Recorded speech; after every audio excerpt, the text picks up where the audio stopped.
Good morning sa inyong mga nanonood. Ang film na ito ay patungkol sa isang tao na nangangalang Carlo.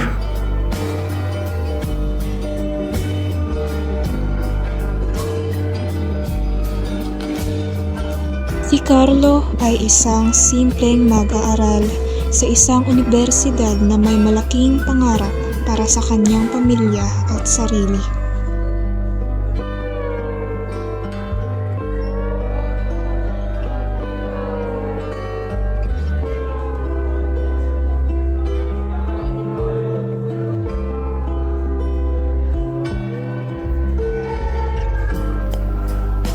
Isa sa una naming napansin habang kasama si Carlo ay palagi siyang natingin sa kanyang mga kaklase. Nalaman namin ang dahilan nito ay si Carlo ay walang sariling gamit.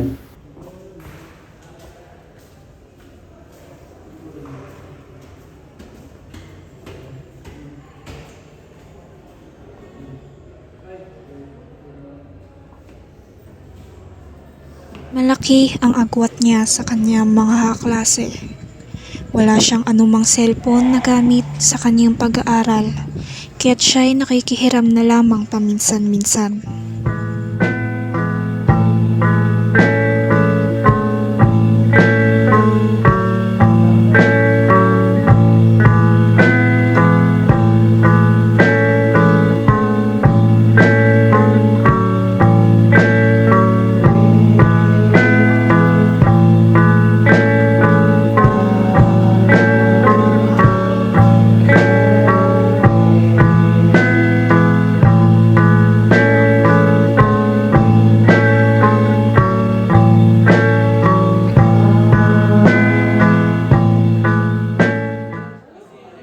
Mahirap man ang buhay, hindi iyon naging hadlang para siya'y magsumikap sa kanyang pag-aaral.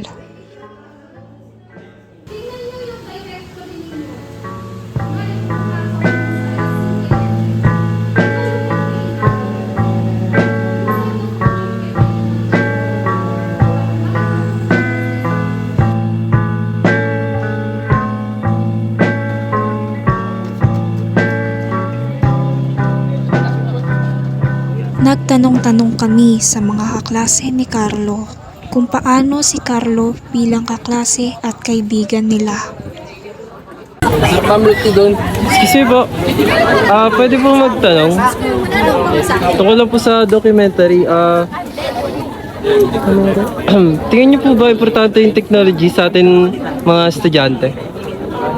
For me, importante talaga yung technology para sa mga estudyante kasi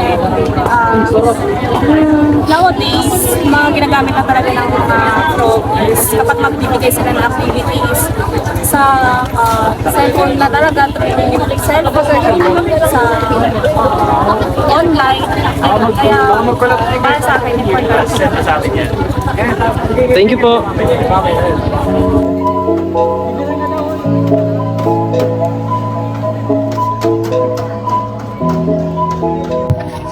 Kuya, pwede po magtanong? Opo, pauwi na po kayo pero sige po. Kilala niyo po ba si Carlo? Opo, kaklase ko po siya. Kung nasa sitwasyon niya po kayo, anong gagawin niyo? Balita ko po kasi medyo nahihirapan siya ngayon eh.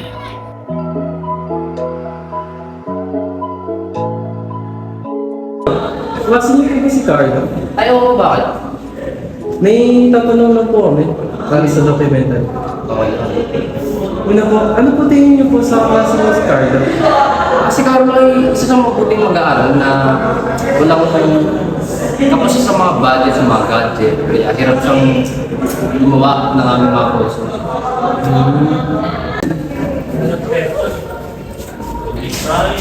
Kuya, pwede po ba kayong matanong? Sige po, ano po ba yan? Sa inyong palagay, bakit importante ang teknolohiya sa ating mga estudyante? Tingin ko importante to kasi nasa modern era na din tayo and halos lahat ng ginagamit natin, ginagamitan na ng technology. Kung isang estudyante din na nag-aaral tapos hindi ka makasabay sa mga technology na to, tingin ko mahirapan ka din mag-fit doon sa tinuturo sa school kasi modern era din naman, gumagamit na ng mga modern technologies sa different campuses, different schools.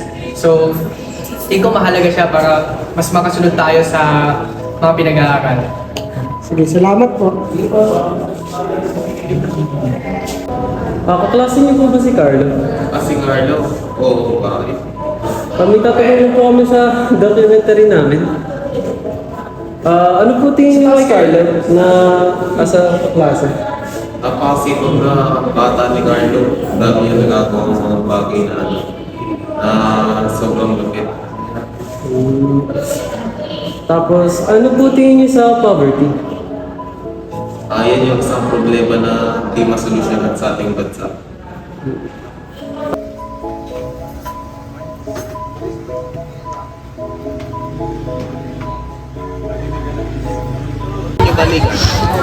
Carlo, as a student, nahirapan ka ba sa situation mo ngayon sa campus? Nakakaya naman po kasi bilang IT student po na walang cellphone, may mga kaibigan naman po ako na sumusuporta sa akin para tapos pinapairan po ako ng mga gamit para may access po ako sa online tsaka may magamit po ako bilang IT. May pang code po ako. Thank you.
Yung Nobita, alam mo yung Nobita na ganito ko. Sinabi ko, nakadalawa nga ano talaga eh. Kaya nasabi, sige, di ba kung abot na natin bola? Yung maliit na basketball. Inaabot yung main guard. Carlo, para saan yung mga pinupulot ng mga bote? Yung mga napupulot ko pong bote, binebenta ko po siya para pandagdag na rin po sa gastusin ko sa pang-araw-araw. Tapos po, para na rin po yung mga bote po na napupulot ko natutulong ko na rin po, nalilinis ko na rin po yung kapaligiran.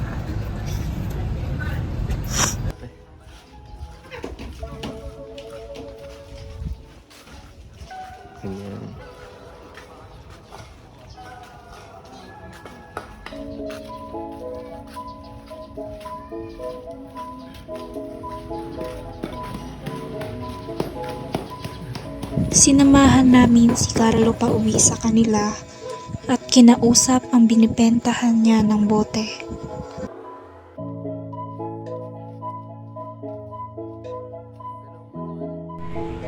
Kayo po yung binibenta ni Carlo, di ba? Paano niyo po siya nakalala? Bigla nga po siya dumating sa junkyard ko. Marami nga po siyang mga dalang mga bakal bote. Naisip ko na lang na talagang masipag ang batang to. Tsaka nakakalungkot lang talaga nung nalaman ko yung sitwasyon niya. Salamat po.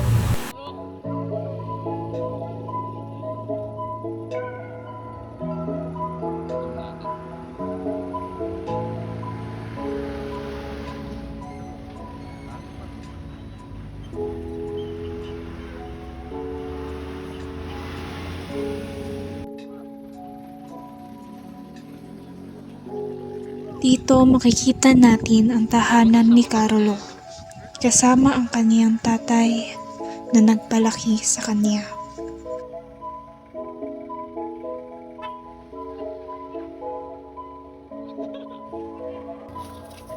Malapit lang po babae niyo dito, Carlo. Opo, dito lang po. Sunod lang po kayo, sunod.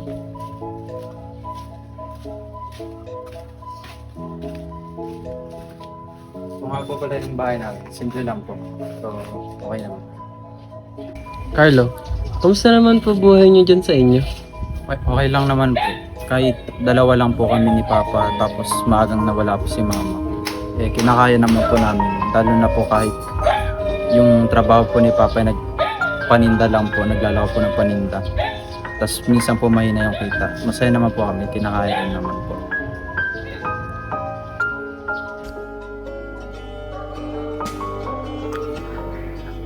At dito na po magtatapos ang pagsama namin kay Carlo. Sana'y marami kayong natutunan sa kanyang pang-araw-araw na pamumuhay. Salamat sa panonood.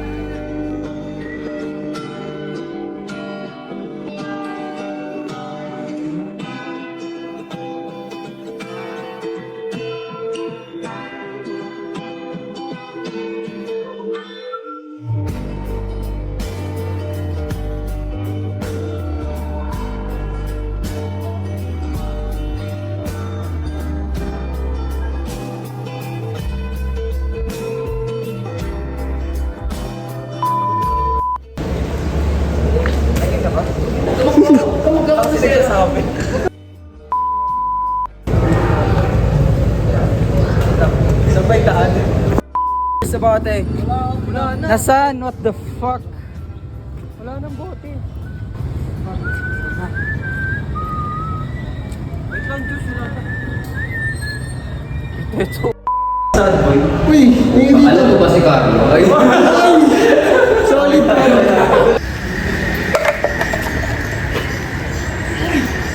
Uy, ano ba yan? Ba't di ka sumunod, Marcos?